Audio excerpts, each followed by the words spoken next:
On est à l'Atrium 64 pour le segment Nutrition Soccer avec notre chef cuisinier Stéphane Fontaine. Salut Steph. Salut. Stéphane, il semblerait qu'aujourd'hui, tu vas littéralement changer la vie de nos joueurs de soccer et de la mienne. Qu'est-ce qu'on mange? Ben écoute, Émilie, qui n'aime pas les hamburgers? On a fait le tour de la question. Sauf que c'est peut-être pas nécessairement l'aliment à conseiller avant un match ou avant un entraînement. Ce que je vous propose de faire aujourd'hui, c'est de vous cuisiner un burger un petit peu plus santé, avec des valeurs nutritives un petit peu plus élevées. On va cuisiner un burger avec des œufs sur pain plat avec fromage Gouda. Ça semble bon, mais, et il y a un mais, si ce qu'on met dedans n'est pas santé, c'est quoi l'intérêt?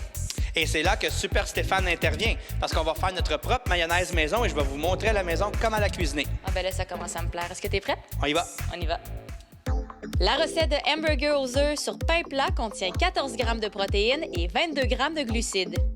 Alors, pour la réalisation de cette recette, nous aurons besoin de 3 jaunes d'œufs, la moutarde de Dijon, de la moutarde à l'ancienne, de l'huile de pépins de raisin, de jus de citron, des œufs et l'assiette de garniture que je vous propose ici.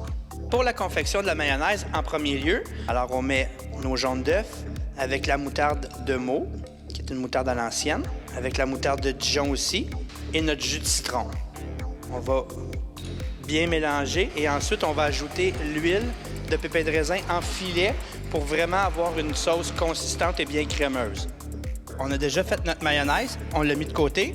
Maintenant, on va cuire nos 2 œufs et on vient casser nos œufs juste ici.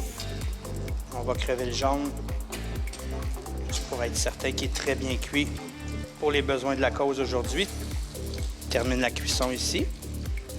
On peut ajouter un peu de sel-poivre au goût et on va mettre un peu de fromage pour le faire fondre. On a un petit peu de place à côté. On peut juste faire rôtir notre pain. Et ce qui est le fun, Stéphane, c'est qu'il se vend sur le marché un espèce de petit moule en silicone qu'on peut mettre dans le fond de notre poêle pour justement nous permettre de faire un œuf bien rond qui fait la forme de ton pain. Ici, aujourd'hui, on a travaillé un petit peu plus fort, mais on arrive au même résultat. Maintenant, on peut procéder au montage. Prendre notre base de burger.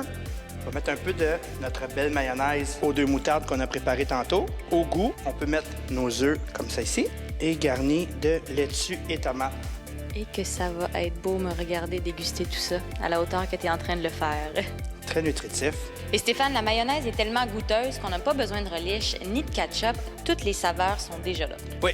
Stéphane, tu as bien raison, ça n'a rien à voir avec le genre d'hamburger auquel on est habitué. Et même que tu m'as dit qu'aujourd'hui, ta mayonnaise que tu as faite à base de moutarde de Dijon et moutarde à l'ancienne, on aurait pu faire une autre saveur de mayonnaise. Par exemple, si on aurait voulu faire une mayonnaise au pesto, on aurait substitué la moutarde de Meaux pour le pesto. On peut aussi mettre n'importe quelle autre fines herbes ou autre condiment, mais la mayonnaise reste le classique. Merci beaucoup, Stéphane. Ça fait plaisir.